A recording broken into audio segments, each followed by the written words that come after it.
Graças povo de Deus, você que ainda não é inscrito no nosso canal, vem aqui no aplicativo do YouTube, no seu celular, abre, você vem aqui ó, na lupinha e vai procurar por esse primeiro nome aqui ó, vai escrever aqui, Pastor Tiago Salomão, se inscreve aí na lupa, rola um pouquinho aqui para baixo, você vai ver, Pastor Tiago Salomão, clica aqui, vem aqui ó, inscrever-se e depois vem para ativar o sininho de notificação, coloque em todas e aqui você vai ter, um acervo com todos os nossos vídeos que são gravados, na nossa igreja, aqui ao vivo, todas as lives que a gente já fez, no decorrer do tempo aqui do nosso canal, e tem toda a playlist, temos várias playlists aqui com ministrações e mensagens para abençoar a sua vida e abençoar a sua casa. Então, aproveite aí, assista os nossos vídeos e agora eu te convido a assistir o próximo vídeo do nosso canal aqui. Fica com Deus. Senhor Jesus, amém?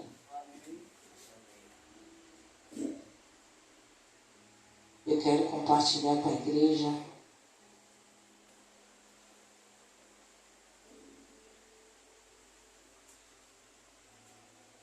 uma mensagem que está lá no livro de Neemias. Se tiver sua Bíblia aí. Eu quero começar a partir do capítulo 1. Mas eu peço que a igreja não feche a Bíblia. Vamos percorrer alguns versículos hoje. Quem não fez a leitura diária hoje vai pagar. Ao final do culto vai botar a leitura paga. Amém? Glória a Deus. Quero compartilhar com vocês a partir do capítulo 1 de Neemias. A partir do versículo 2. Quem achar vai dizendo amém. Quem não achar quiser beber, por favor.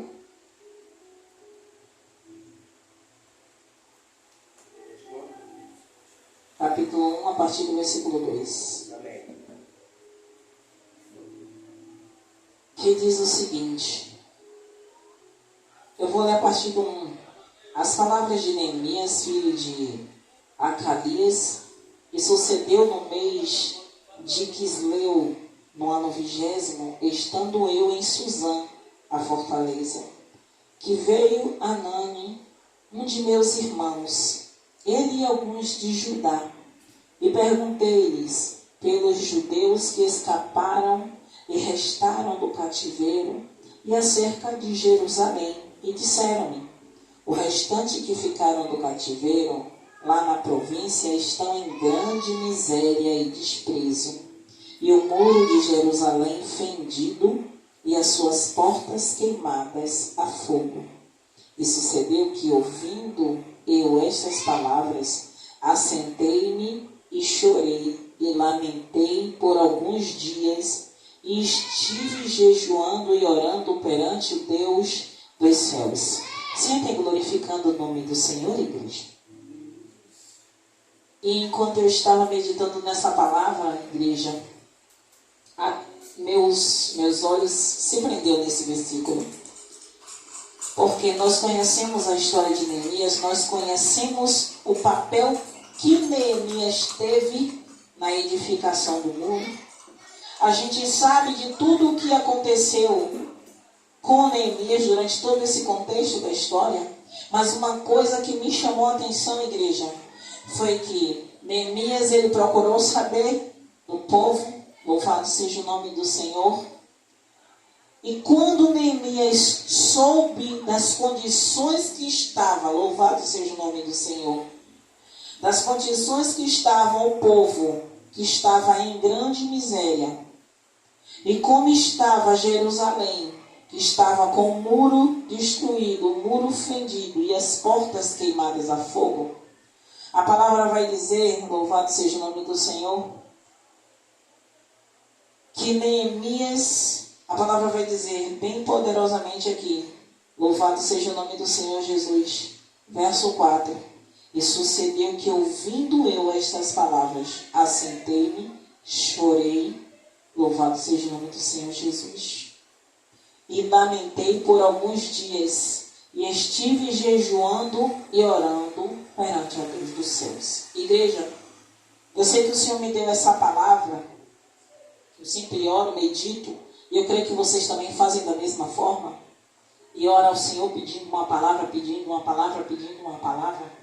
E eu tenho muito questionado de Deus, não questionado porque eu não quero, mas questionado do Senhor, porque eu sei que antes de eu trazer a palavra, e vocês também, Deus trata conosco, antes de tratar com o povo. E quando eu li, Rebouças, esse versículo, eu aprendi com esse versículo 4. Que quando nós recebemos uma notícia desagradável, na maioria das vezes a gente quer resolver logo, sim ou não? Pelo menos eu sou assim. O bispo ainda é mais acelerado do que eu. Que ele quer resolver logo porque ele quer se ver livre daquela situação. Eu ainda dou uma parada. Mas o que esse versículo de Neemias me ensinou, mas tão grandemente, diácono, é que ele recebeu a notícia, como todos nós recebemos uma notícia ruim, ele se sentou, porque o baque foi grande. Mas ele não se sentou de chorar, bispo. E muitas vezes, vocês homens, quando eram crianças, diziam que homem é o quê? Não chora. Não chora. Sim ou não? Mas a Bíblia nos ensina o contrário, porque a Bíblia diz que Jesus chorou. Olha como uma palavra linda. Contrária ao mundo. Contrário ao que o mundo diz. Porque enquanto os meninos desde pequeno aprendem que homem não chora, a Bíblia diz que Jesus chorou. E olha o que a palavra vai dizer: Neemias senta, Neemias chora. Porque naquele momento é o momento de chorar. Então vão ter momentos na nossa vida que a gente vai ter que chorar. Não, a gente não é super crente nem super forte. A gente precisa chorar. A gente precisa sentir a dor. Porque quando a gente joga a dor para trás, vai chegar um momento que ela vai vir com tanta força que a gente não vai ter estrutura para suportar. E o que acontece? Nesse versículo, ele diz: assentei-me e chorei e lamentei por alguns dias. Então isso quer dizer que dentro de Neemias estava tudo bagunçado. Ele chorou, ele lamentou, porque ele lembrou daquilo que ele ouviu. Ele lamentou por aquela situação que o povo estava passando, de como a cidade estava. E vai dizendo ainda mais: louvado seja o nome do Senhor Jesus. E estive jejuando e orando. Então primeiro ele chorou, depois ele se lamentou, mas depois ele disse: eu preciso tomar uma atitude. Porque enquanto a gente chora e a gente lamenta, muitas vezes a gente não consegue tomar uma atitude. E isso o Espírito estava tratando em meu coração. Você acredita, diácono? A palavra é grande, porque eu disse, nós vamos percorrer alguns versículos, mas o Espírito estava me tratando desde esse versículo 4. Porque sempre eu já ministrei aqui em outras situações que o perdão ela é uma decisão. E você também decide orar, e você também decide jejuar, você também tem que tomar uma atitude. Foi o que ele fez. Antes mesmo da ideia de edificar o muro, ele decidiu jejuar. Por quê? Porque o jejum te separa daquilo que é terreno. Aleluia. Louvado seja o nome do Senhor Jesus. Aleluia. O jejum te tira daquilo que é palpável. Você vai para uma região espiritual diferente daquilo que a gente está vendo. Ele jejuou, ele orou, ele saiu daquele momento de dor. Não que a dor não continuasse, não. Ele tomou uma atitude, ele disse: eu não posso mais só chorar. Eu não posso mais me lamentar. Eu preciso tomar uma atitude. Fazer o quê? Trazer o céu para perto. Trazer o céu para perto. E como é que eu trago o céu para perto? Quando eu começo a arrancar as coisas que não agradam o Senhor. E só o jejum é capaz de fazer isso. A gente mortificar a nossa carne, a nossa natureza, o nosso eu, o nosso achismo, a nossa inteligência. Tudo isso tem que ficar de lado. E quando a gente jejua, a gente começa a entender isso. Por quê? Porque a gente começa a se aproximar mais de Deus. E Breno falando isso em alguns momentos, não isso, mas falando sobre o sol. E aí ele falou sobre o sol, e aí falando do sol, do tamanho do sol, da grandeza do sol. E eu tinha lido muito tempo sobre isso, e tudo que pode ser feito ou criado não vai conseguir chegar perto do sol, devido à grandeza do calor que ele tem, que ele emana. Louvado seja o nome do Senhor Jesus. E se algo se aproximar do sol, se desintegra por causa do calor. E se a gente parar e pensar da grandeza do poder de Deus, que é muito maior do que aquele calor do sol. E quando a gente se aproxima do nosso Deus, que é muito maior do que o sol, o pecado se desintegra. Tudo aquilo que é ruim que está em nós se desintegra. Toda vez que a gente tentar se aproximar mais do Senhor em oração, em súplica e humilhação, tudo que não preste, tudo que não provém dele se desintegra de nós. E a gente começa a se aproximar de Deus. E quando Neemias faz tudo isso, e ele ora por alguns dias, e ele chora, e ele jejua, a palavra vai dizer: louvado seja o nome do Senhor Jesus. E disse a Deus: Senhor, Deus dos céus, Deus grande e terrível, que guardas o conserto e a benignidade para com aqueles que te amam e guardam os teus mandamentos. Estejam, pois, atentos os teus ouvidos e os teus olhos abertos para ouvires a oração do teu servo. Quem fala isso é Neemias. Que eu hoje faço perante ti de dia e de noite, pelos filhos de Israel, teus servos, e faço confissão pelos pecados dos filhos de Israel, que pecamos contra ti também, eu e a casa de meu pai pecamos. Sabe quando é que a gente entende que alguém é especial para Deus e as coisas acontecem não tão fáceis? Mas quando a pessoa é especial para o Senhor, é quando ela se coloca, quando ela sente a dor do próximo. Quando aquela pessoa ela sente a dor do próximo, ela é diferente. Mas não quer dizer que a gente não possa ser igual a essas pessoas. É quando a gente deixa de olhar para o nosso problema e faz como Neemias. Neemias pranteou diante de Deus pelo problema do povo. Bispo, Neemias estava em um status bom. Neemias estava vivendo bem. A própria palavra vai dizer que ele vivia na fortaleza. Ele vivia bem. Ele vivia com o rei. Ele era o copeiro, mas ele estava bem ali onde ele vivia. E a própria palavra vai dizer, se nós percorrermos mais, quando Neemias já tem com o rei, que ele vai levar o vinho para o rei, e ele prova antes de entregar ao rei, o rei percebe que Neemias está triste. Aí vem uma outra história, louvado seja o nome do Senhor Jesus. Eu ouvi hoje de manhã, hoje meio-dia, enquanto eu estava preparando o almoço, eu ouvi uma pastora chamada Joyce Meyer, eu sempre ouço ela, e ela falou uma coisa sobre crente, que eu trago aqui para Neemias. Você vê que Deus faz as coisas perfeitas, porque Ele já tinha me dado a palavra. E aí eu ouvi, enquanto eu estava fazendo o almoço, Joyce Meyer, e ela falou algo que tem a ver com Neemias. Como assim, pastora? Porque ela veio falar que o cristão, quando ele é um cristão mal-humorado, sisudo, fechado, as pessoas que o cercam, muitas vezes não vão querer conhecer o Jesus que ele conhece. Mas quando ele é bem-humorado, comunicativo, sabe? Bem resolvido, que conversa, que tem uma facilidade em ter contato e demonstra alegria em Cristo Jesus, não é a mesma alegria do mundo, mas uma alegria em Cristo Jesus. Quando a pessoa chega bem-humorada no trabalho, chega bem-humorada onde está, contagia as pessoas vão querer conhecer o Jesus que aquela pessoa é. Porque muitos acham que ser cristão não é ser feliz, não é ser contente, não é ter alegria. E ser cristão é tudo isso, porque a alegria do Senhor é a nossa força.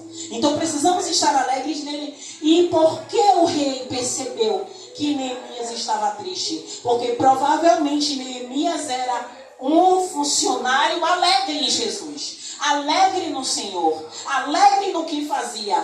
Então ele contagiava quem ele estava. Por isso o rei percebeu a tristeza em Neemias. Porque se ele fosse sério, se ele fosse calado, se ele fosse sisudo, o rei não perceberia essa diferença. Não perguntaria a ele por que ele estava daquele jeito. Então olha a importância de nós também contagiarmos pessoas com a alegria do Senhor. Ah, mas eu sou séria, eu sou introspectiva, eu sou tímida. Tem pessoas que acham que não. Tem pessoas que me veem ministrando e acham que eu sou assim minha vida toda e eu sou séria. Mas eu sou séria porque eu sou introspectiva. Eu sou calada. Eu não tenho, se falo com meu filho isso, eu sou uma pessoa que eu não consigo puxar um assunto qualquer. Eu fico desconcertada. Mas eu preciso, ainda nas minhas limitações, esbanjar a alegria que Cristo traz para mim. Porque servir ao Senhor é alegria para mim. Então eu preciso demonstrar através das minhas ações que eu sou feliz em servir a Jesus. Que eu preciso contagiar pessoas com a alegria que Ele me dá de ter me dado o amanhecer. Então se eu contagiar pessoas assim, vai fazer com que elas queiram esse Jesus que eu sirvo. Vai fazer com que elas queiram esse Jesus que eu prego e vivo esse Jesus. Louvado seja o nome do Senhor. E observe que Neemias, ele pede perdão pelo povo. Ele pede perdão pela sua família. E a palavra vai dizer no verso 7.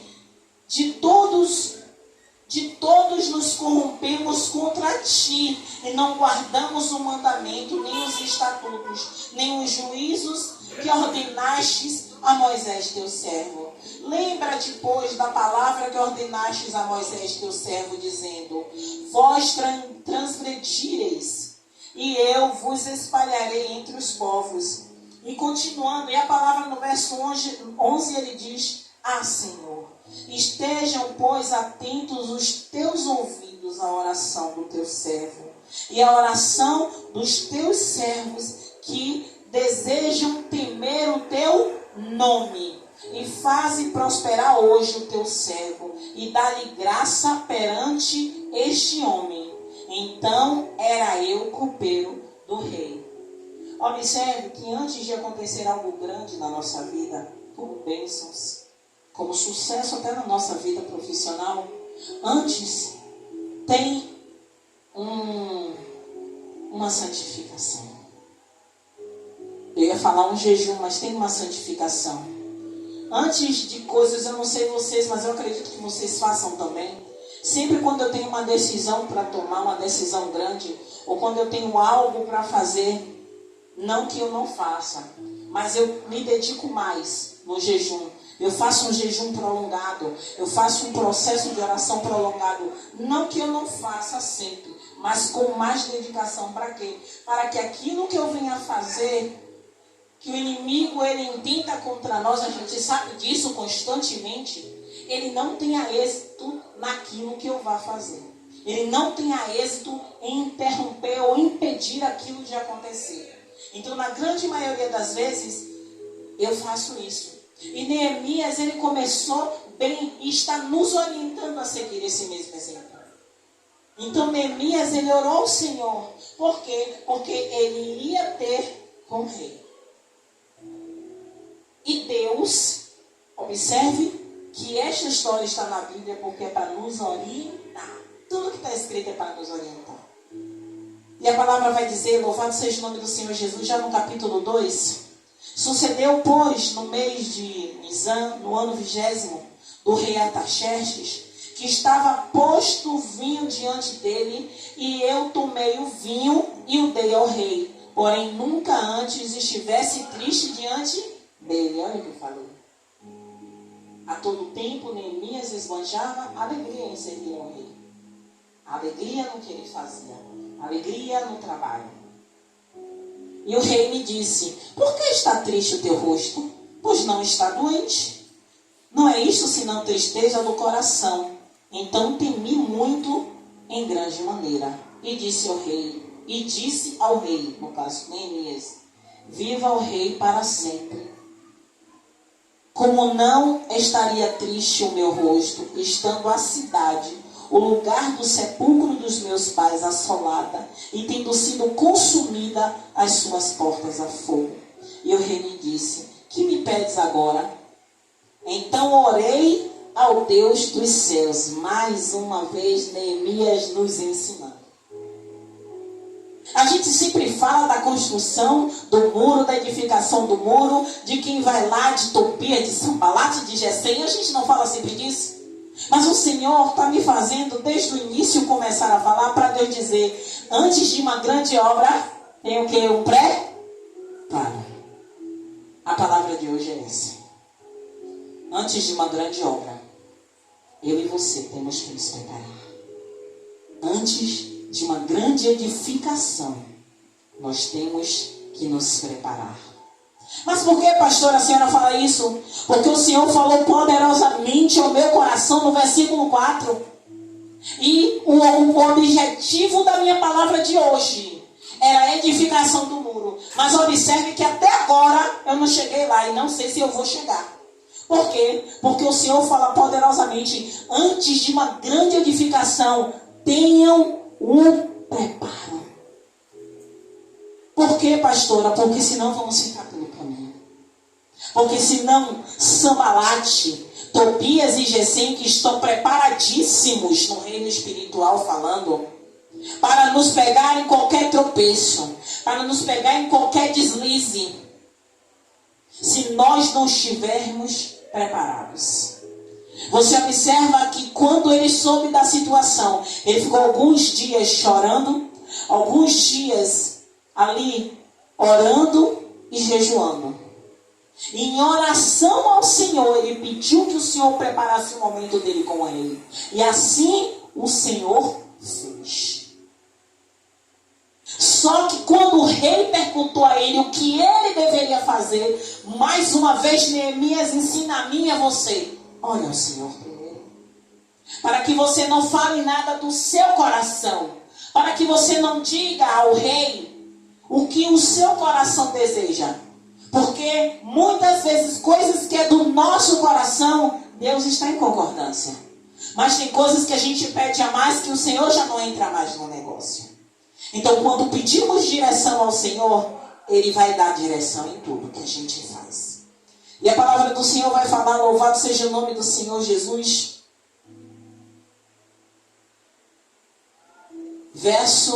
Louvado seja o nome do Senhor Jesus. E disse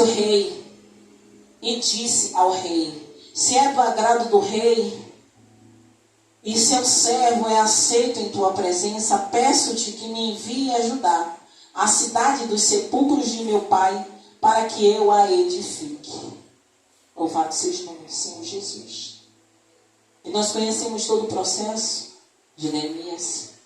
E nós conhecemos que ele pede cartas ao rei, e o rei dá.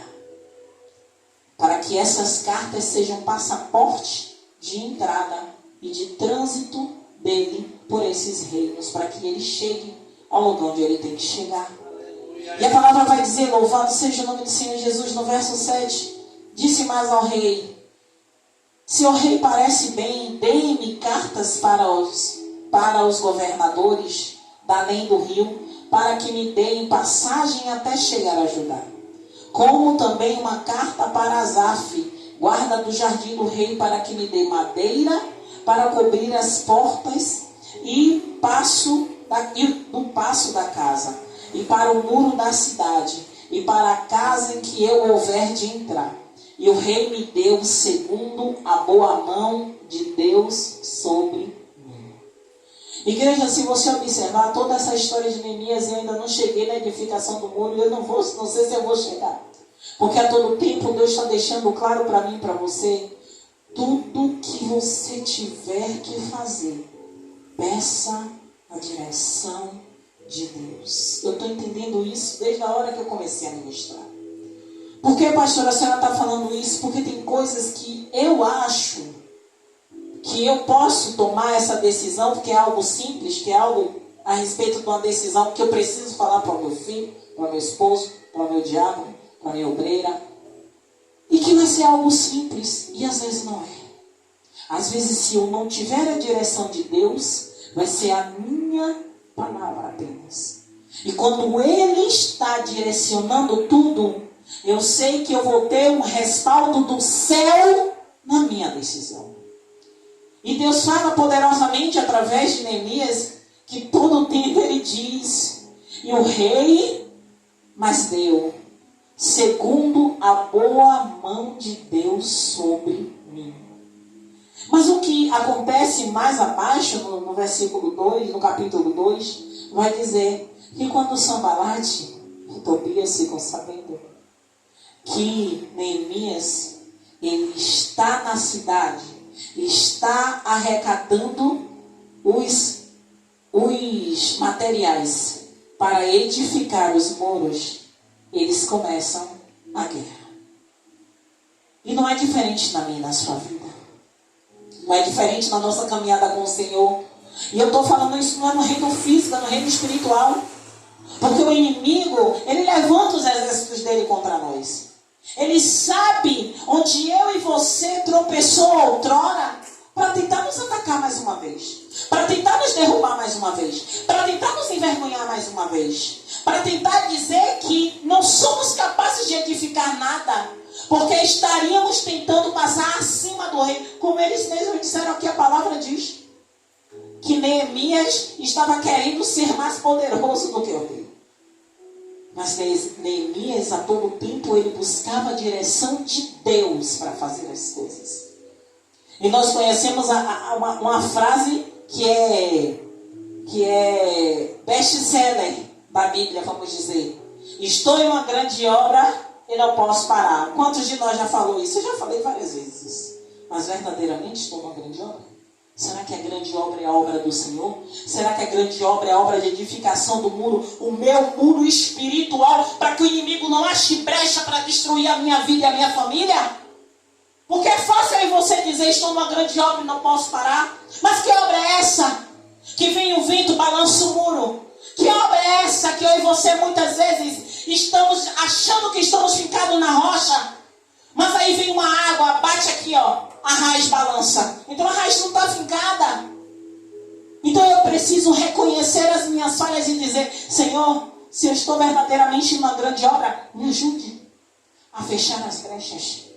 Me ajude. Coloca aqui, Pai, cimento do céu. Coloca aqui, Pai, onde está faltando tijolo na minha vida espiritual, para que o Senhor venha me edificar. Me ajuda, Senhor. Porque sem Ele a gente não consegue nada, igreja. Sem Ele a gente não consegue nada. Sem Ele verdadeiramente não somos nada. Por isso que eu amo quando Neemias diz, a boa mão de Deus estava sobre mim. A boa mão de Deus está sobre nós. A boa mão de Deus nos levantou hoje. A boa mão de Deus nos permitiu passar por tudo que passamos hoje. Eu não sei o que vocês passaram, mas estamos aqui. Porque a boa mão de Deus nos trouxe para dizer, coloque Ele na direção de tudo.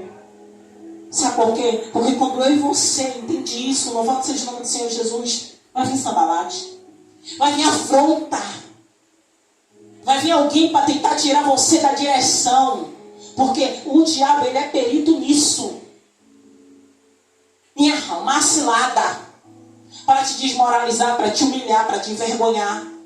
Mas será que verdadeiramente nós queremos estar nessa grande obra ou não? E a grande obra não é essa obra de parede, não.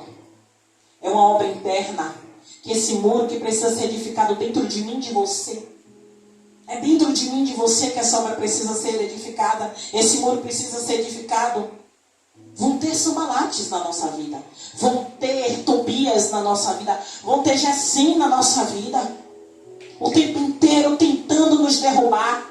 Tentando nos humilhar. Mostrar que somos fracos. Porque sem Jesus somos fracos. Sem Jesus somos derrotados. Mas com Ele não. Com Ele não. Com Ele somos mais do que vencedores. E a palavra vai dizer, verso 10. O que ouvindo Sanbalate, o Horonita, e Tobias, o servo amonita, lhes desagradou com grande desagrado que alguém viesse a procurar o bem dos filhos de Israel. Olha como são as coisas. Quantos estão em nosso redor querendo o nosso mal? Quantos, quando nós verbalizamos que vamos fazer algo, já começa a pensar contrário, não é capaz, não consegue, não vai vencer, que é desperdício de tentativa, que não vai para lugar nenhum. Assim como aconteceu com Neemias. Porque Neemias sabia que tudo o que ele estava fazendo, Deus estava aprovando. E a palavra vai dizer: e cheguei a Jerusalém e estive ali 3 dias. Verso 12 diz: e de noite me levantei, eu e poucos homens comigo, não declarei a ninguém o que o meu Deus me pôs no coração para fazer em Jerusalém. Mais uma vez, igreja, tem coisas que Deus colocou no seu coração para você fazer, e às vezes você fica com comichão, não é no ouvido, não é na língua, para falar. Se Deus colocou no seu coração para fazer algo, peça direção apenas a Ele e faça. Às vezes você pode dizer assim: mas eu não tenho nem cartas para poder apresentar. Mas Deus vai dar direção, Ele vai abrir a porta, Ele vai enviar recurso, Ele vai fazer da forma que Ele quer que faça. Louvado seja o nome do Senhor Jesus. E ainda, louvado seja o nome do Senhor Jesus, e não é fugindo da palavra, não. Louvado seja o nome do Senhor Jesus. Enquanto eu falava aqui, o Senhor dizia a mim: faça cursos. Não sei, mas Deus está dizendo a mim para dizer a você: faça cursos. Acredito que seja na sua área, especializações na sua área, mas se Ele está mandando para você fazer cursos, porque tem edificações grandes que você terá que fazer dentro da sua área ou em outra área. Ele está dizendo só isso: faça cursos. Agora peça direção a Ele, que se for do Senhor, Ele vai falar ao seu coração. Amém? Louvado seja o nome do Senhor Jesus. E a palavra vai dizer: aleluia. Louvado seja o nome do Senhor Jesus. A palavra vai falando no verso 12: não havia comigo animal algum, senão aqueles que estavam montados. E de noite saí pela porta do vale para a banda da fonte do dragão, para a porta do monturo. E contemplei os muros de Jerusalém que estavam fendidos, e as suas portas que tinham sido consumidas a fogo. E o verso 18 vai falar: então lhes declarei, como a mão do meu Deus me fora favorável, como também as palavras do rei, que ele me tinha dito. Então disseram: levantemo-nos e edifiquemos, e esforçaram as suas mãos para o bem. O que ouvindo Sambalate, o Amonita, e Tobias, o servo Amonita, e Gesem, o Arábio, zombaram de nós e desprezaram-nos e disseram: que é isso que fazeis? Quereis rebelar-vos contra o rei? Então lhe respondi e disse: o Deus dos céus é que nos fará prosperar, e nós, seus servos, nos levantaremos e edificaremos, mas vós não tendes parte, nem justiça, nem memória em Jerusalém. E eu vou parar aqui, que é o final do capítulo 2. Que o que Deus queria falar ao nosso coração é a respeito de direção. Que coloquemos sempre Deus na direção das coisas. E quando eu finalizei aqui no verso 18, 19 e 20, que sempre vai haver alguém para tentar nos colocar contra outras pessoas. Sempre vai ter alguém tentando nos defamar. Sempre vai ter alguém tentando nos caluniar. Mas se você fizer como Neemias, orar, jejuar, pedir direção ao Senhor, estar sempre debaixo da grande mão do Senhor, Ele vai te direcionar os passos, Ele vai direcionar as suas palavras, Ele vai direcionar a sua vida. Para quê, pastora? Para que o ataque, quando vier, me derrubar? Não. O ataque, quando vier, é você ter sabedoria do Espírito Santo. Para falar quando for necessário, para calar quando for necessário, para guerrear quando for necessário. Para uma mão você está edificando um muro e com a outra você está com a espada empunhada. Para que quando vier a guerra sobre você, você saber: eu estou edificando um muro interno, mas externamente eu estou com a espada erguida. Para guerrear, para vencer pelo nome do Senhor Jesus. Amém, igreja? Glória a Deus. Amém. E assim eu agradeço a minha oportunidade. Eu gostaria, louvado seja o nome do Senhor Jesus.